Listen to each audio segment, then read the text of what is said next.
मुझे बहुत डर लग रहा है। मैं ये बात अपने बाथरूम से लिख रही हूँ। मुझे पूरा यकीन है कि जब मैं बिस्तर से बाहर आई तब वो सो रहा था। मुझे डर है कि जिस आदमी से मैंने शादी की वह वो इंसान नहीं जो इस वक्त हमारे बिस्तर पर सोया हुआ है। मैं आपको शुरुआत से बताती हूँ। कुछ साल पहले मैं अपनी ज़िंदगी के एकदम निचले स्तर पर थी। मेरा मानसिक संतुलन खराब होने लगा था और मैंने खुद को सबसे अलग थलग करना शुरू कर दिया था। शुरुआत से ही मेरा कोई दोस्त नहीं था। मैं अटलांटा के एक छोटे से शहर में पैदा हुई थी और वहीं मुझे पाल पोस कर बड़ा किया गया। जब मैं बड़ी हुई तो कॉलेज के लिए लॉस एंजलिस कैलिफोर्निया में शिफ्ट हो गई।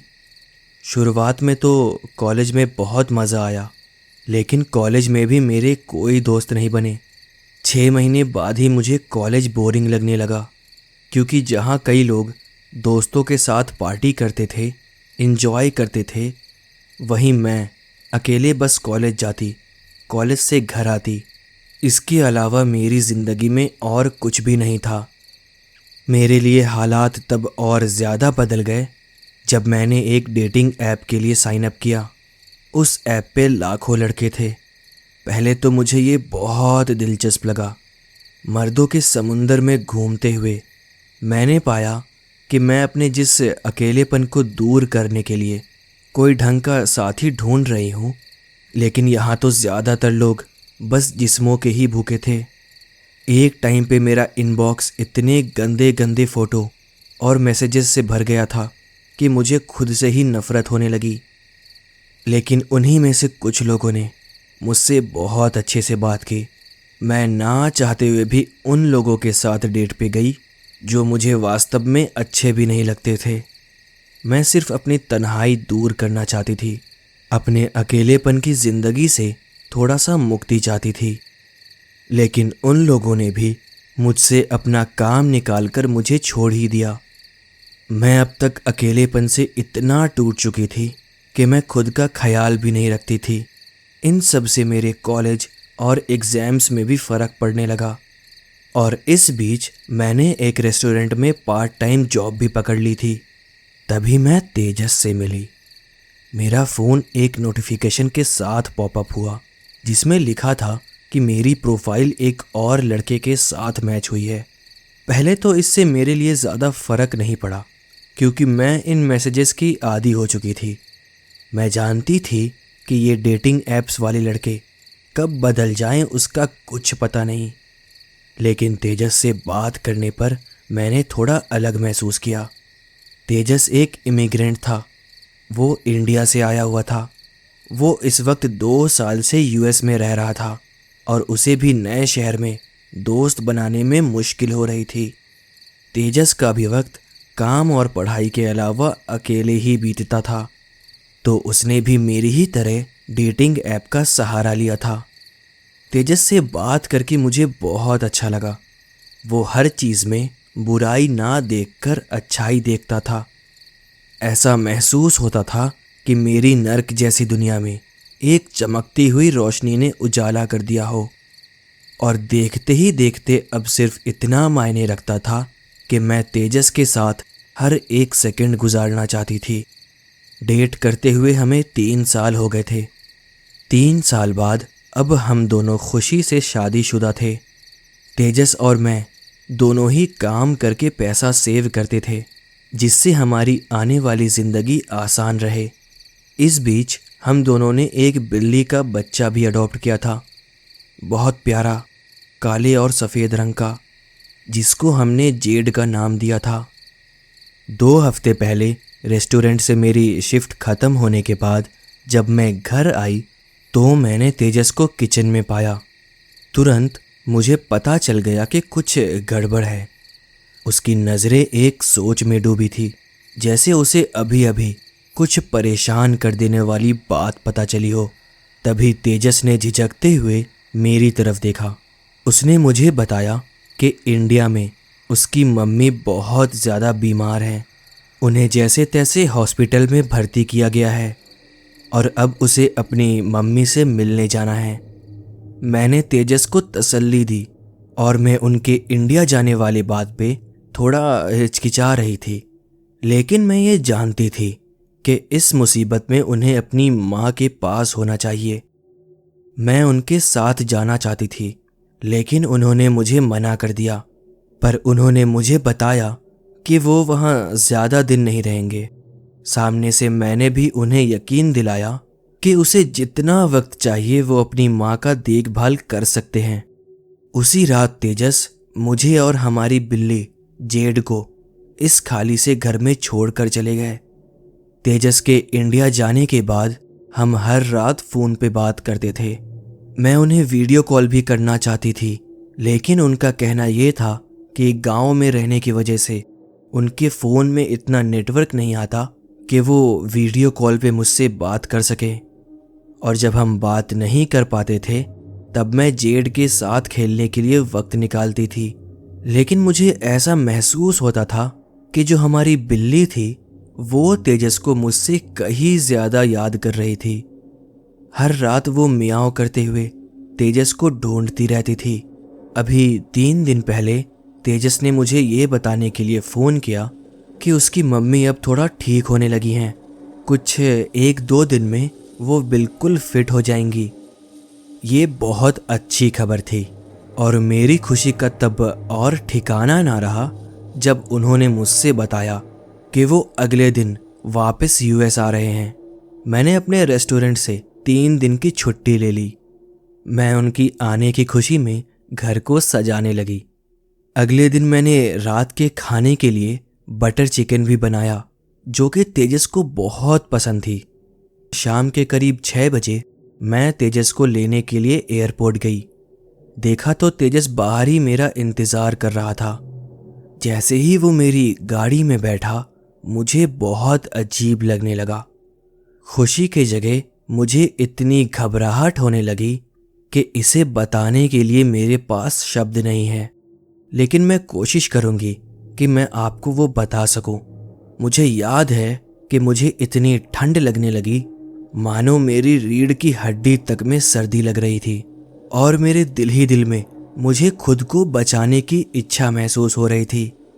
लेकिन मुझे ये समझ नहीं आ रहा था कि आखिर किससे मुझे बचकर भागने का महसूस हो रहा है। मुझे तेजस के इर्द गिर्द बेचैनी महसूस होने लगी। मैंने तेजस से हाय हेलो किया, लेकिन उसने एकदम रूठे मन से बस मुझे हाय बोला, जैसे मानो तेजस को मुझे इतने दिनों बाद मिलने की बिल्कुल भी परवाह ना हो। मैंने सोचा शायद सफ़र की वजह से तेजस थक गया होगा, लेकिन पूरे रास्ते तेजस ने मुझसे एक बात नहीं की। बात क्या, वो ज़रा भी हिला डुला भी नहीं, और ना ही तो वो सो रहा था। वो अपनी पलक तक नहीं झपका रहा था। बस पूरे रास्ते बिना चेहरे पर कोई इच्छा जाहिर किए सिर झुकाकर अपने पैर को ही देखता रहा। जब हम घर पहुंचे तो मैं काफ़ी ज़्यादा उत्सुक थी, ये देखने के लिए कि जेड तेजस को इतने समय बाद देखकर क्या रिएक्शन करेगी। लेकिन जब हम घर के अंदर गए तो जेड हमें कहीं भी नहीं दिखी। मैं जेड को आवाज़ लगाकर ढूंढने लगी और तेजस तब तक बाथरूम में नहाने चला गया। थोड़ी देर बाद मैंने पाया कि हमारी बिल्ली जेड पलंग के नीचे बैठी हुई थी। मैं उसे आवाज़ लगाने लगी। 8-10 मिनट से मैं उसे निकालने की कोशिश करती रही, लेकिन जेड थी कि बाहर निकल ही नहीं रही थी। तभी मैंने अपने पीछे किसी के कदमों की आहट सुनी। जब मैं पीछे मुड़ी तो पीछे तेजस खड़ा था। तेजस को देखकर मैं थोड़ा सा मुस्कुराई और वापस से जेड को पलंग के नीचे से निकालने की कोशिश करने लगी। लेकिन इस बार जेड ने गुस्से से मुझ पे और तेजस पे फुफकार मारी और छलांग लगाकर घर से बाहर भाग आई। मैं इस चीज से काफी ज्यादा डर गई थी। इससे पहले मैंने जेड को ऐसा करते हुए कभी नहीं देखा था। खैर, यही सब सोचते हुए मैंने डाइनिंग टेबल पे खाना लगाया। तेजस भी बाहर आए, लेकिन डाइनिंग हॉल में बैठकर तेजस खाने को बस घूरता जा रहा था। मैंने तेजस से पूछा, क्या हुआ तेजस, तुम ठीक तो हो ना? उसने अपना चेहरा उठाया और 5 सेकंड तक मुझे घूरने के बाद उसने हाँ बोलते हुए अपना सिर हिलाया। तेजस ने जब खाना शुरू किया, मैंने जितना भी चिकन बनाया था एक एक करके वो सब खा गया। खुद से तो कुछ भी बात तक नहीं कर रहा था, और जब मैं कुछ सवाल करती तो कभी मुझे घूर कर देखता तो कभी जवाब में हंसते हुए अपना सिर हाँ में हिला देता था। खैर, इस सब के बाद सोते वक्त मैं तेजस के सीने पे चढ़ गई, लेकिन तेजस एकदम नाराजगी से मुझे देखने लगा। मैंने सोचा कि वो शायद थका हुआ होगा, इसलिए मैं बस तेजस के करीब जाकर लेट गई। और लेटे ही लेटे बस मैं ये सोच रही थी कि मेरी बिल्ली जेड और मेरा पति तेजस दोनों ही ऐसा बर्ताव आखिर क्यों कर रहे हैं। खैर, मैंने आंखें बंद कर ली और तेजस के सीने के पास अपना सिर रखकर सोने लगी। लेकिन लेटे ही लेटे मैंने महसूस किया कि तेजस का सीना बिल्कुल भी नहीं धड़क रहा था। मतलब मैंने कोशिश भी की, मैंने तेजस के सीने पे अपना कान लगाया, लेकिन कुछ भी नहीं, एक जरा भी आवाज नहीं थी। मैंने दोबारा अपने सर को थोड़ा सा एडजस्ट किया और तेजस की धड़कन सुनने की कोशिश करने लगी, लेकिन दोबारा से मैंने कुछ भी नहीं सुना। मैंने तेजस की तरफ देखा तो वो सो रहा था, इसलिए मैंने खुद भी उतना ना सोचकर सोने का सोचा। वैसे तो मैं उतनी धार्मिक नहीं हूँ, लेकिन मैंने सोने से पहले थोड़ी सी प्रार्थना की, क्योंकि मैं थोड़ा डर गई थी। जब मैं सोने से पहले जीसस का नाम ले रही थी, तब मैंने तेजस को नींद में ही परेशान होते हुए देखा। इस पे भी मैंने उतना ज्यादा ना सोचकर बिना लाइट बंद किए सोने की कोशिश करने लगी। इस रात मुझे बहुत ज्यादा खौफनाक ख्वाब आए। मैंने अपने ख्वाबों में एक ना दिखने वाली शक्ति को मेरा पीछा करते हुए देखा। मैं सपने में ही उससे डरकर भाग रही थी। मैंने एक औरत की चीख भी सुनी और उसके ठीक बाद एक बच्चे की रोने की आवाज। उसके बाद मैंने आगे देखा कि आग से बनने वाले एक साये ने मेरा गला पकड़ लिया और नींद में ही मानो मेरा दम घुटने लगा, और फिर अचानक उसने मेरा गला पकड़कर मुझे ऊपर उठाया। उस साये ने मुझे खाने के लिए अपना बड़ा सा मुंह खोला। उसने ऐसा किया ही था कि उतने में ही मैं झटके से चीखते हुए उठी। एसी चालू थी, पूरा कमरा ठंडा था, लेकिन उस ठंडे कमरे में भी मुझे पसीना आ रहा था। मेरे पसीने से मेरा बिस्तर तक गीला हो गया था। मेरी सांस उखड़ने लगी थी। जैसे तैसे मैंने खुद को शांत किया और आराम से सांस लेने की कोशिश की। किसी तरह मैंने पानी वगैरह पीकर वापस सोने का सोचा। मैंने तेजस को भी नींद से जगाना जरूरी नहीं समझा, क्योंकि वो खुद ही पहले से अजीब बर्ताव कर रहा था। अगले दिन सुबह करीब 9 बजे जब मेरी दोबारा से आंख खुली, तब मेरे सिर में हद से ज्यादा दर्द हो रहा था और मेरा पूरा बदन दर्द से ऐसा हो रहा था मानो मेरा पूरा शरीर टुकड़ों में चूर हो जाएगा। जब मैं उठी तो तेजस घर पर नहीं था। मैं उठकर बिल्ली को खाना खिलाने गई, लेकिन आवाज लगाने पर भी जेड मेरे पास भाग कर नहीं आई, जैसा कि वो आम तौर पर खाना खिलाने के वक्त किया करती थी। जब मैंने इधर उधर देखा तो मैंने उसे सोफे के नीचे छिपा हुआ पाया। मैं उसे दोबारा बाहर निकालने की कोशिश करने लगी, लेकिन उसने मेरे हाथ पे अपने पंजे से एक खरोच मार दी। वो थोड़ा सा गुस्से में घुर्राई और भागते हुए कमरे के अंदर चली गई। मैंने परेशान होकर तेजस को फोन किया।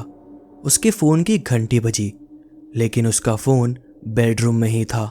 वो जहां भी था अपना फोन यहीं छोड़ कर गया था। मैं सारा दिन तेजस का इंतजार करती रही। आखिरकार मैं इंतजार करते करते सोफे पर ही सो गई। मेरा सिर दर्द मुझे मार रहा था। कुछ समय बाद मैं अंधेरे में उठी। किसी तरह मैं दिन भर सो गई थी। आंख खुली तो तेजस मुस्कुराते हुए मेरे चेहरे के सामने अपना मुंह रखे हुआ था। मतलब आंख खुलते ही उसका चेहरा मेरे सामने, और उसके चेहरे पर एक अजीब सी हंसी थी। मैं एकदम घबरा गई और उठकर बैठ गई। ये देखकर तेजस ने भी हंसना बंद किया। वो मुस्कुराहट वो तेजस जैसी नहीं थी। उसकी हंसी बहुत ज्यादा डरावनी थी। मैंने उससे पूछा कि वो वहां कितनी देर से खड़ा है और सारा दिन वो कहाँ गायब था। उसने बताया कि वो ऑफिस के लिए काम के सिलसिले से बाहर गया हुआ था। मैंने उससे फिर दोबारा पूछा कि क्या वो ठीक है और वो ऐसा क्यों कर रहा है। तब उसने हंसते हुए दोबारा बोला कि हाँ, मैं बिल्कुल ठीक हूँ, मुझे क्या होगा, मुझे तो कुछ भी नहीं हुआ, बस थोड़ा थका हुआ हूँ। मैंने उससे पूछा कि क्या वो जानता है कि जेड कहाँ है। उसने हंसते हुए कहा कि वो शायद घर के आसपास कहीं होगी, मैं खुद ही क्यों नहीं उसे जाकर ढूंढ लेती हूँ। तेजस ने आगे कहा, मैंने तुम्हें एक तोहफा दिया है, लेकिन आपको कल तक का इंतजार करना पड़ेगा उस तोहफे को देखने के लिए। और दोबारा वो घटिया सी मुस्कुराहट उसके चेहरे पर फिर से रंगने लगी, जिससे मेरी रग रग के अंदर कपकपी छा गई। उसकी हंसी एक दिल दहला देने वाली हंसी थी, मानो ऐसा जैसे वो मन ही मन में सोच रहा हो कि मुझे वो किस तरह से मार डालेगा, लेकिन फिर भी चेहरे पे मानो एक झूठी हंसी का दिखावा कर रहा हो। और उसके साथ ही उसने अपनी हवस भरी आंखें मेरे करीब कर दी। जैसे ही उसने अपना चेहरा मेरे पास किया, मानो मुझे एक पल के लिए ऐसा लगा कि अब वो मुझे मार ही डालेगा। मैं एक बेचैनी महसूस करते हुए पीछे हट गई। मैंने उसे बताया कि मेरे सिर में दर्द है और मैं दवा खाकर वापस सोना पसंद करूंगी। तेजस ने फिर से मुस्कुराया, लेकिन उन आंखों के पीछे एक गुस्सा था। मैं नहीं जानती कि कैसे, लेकिन मैं उसका उबलता हुआ गुस्सा देख सकती थी, जैसे वो दिल ही दिल में मेरा सिर धड़ से अलग करने की सोच रहा हो, लेकिन फिर भी चेहरे पे एक झूठी मुस्कुराहट रखे हुआ हो। उसके बाद वो हंसते हुए कमरे के अंदर चला गया और बिस्तर पर जाकर लेट गया। जब मैं कमरे के अंदर गई तब तक वो सो चुका था। उसने अपने जूते भी नहीं उतारे थे। वो अब भी जोर जोर से खर्राटे ले रहा है। मैंने उस वक्त उसे जगाने की हिम्मत नहीं की। मैं कमरे में अपनी दवाई लेने आई, उसी वक्त मैंने ये लिखना शुरू किया, लेकिन बीच बीच में तेजस उठ उठ कर मुझे देखे जा रहा था। फिर वो दोबारा ऐसा सोता कि एकदम खर्राटे लेने लगता था। मैं अभी डरकर बाथरूम में बैठी हूँ और वहीं से ये लिखकर मैं आपको अपनी आप बीती बता रही हूँ। मैं वाकई में आप लोगों की मदद चाहती हूँ।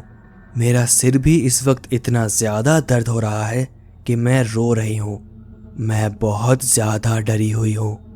कोई मेरी मदद कर सकता है तो उसका बहुत भला होगा।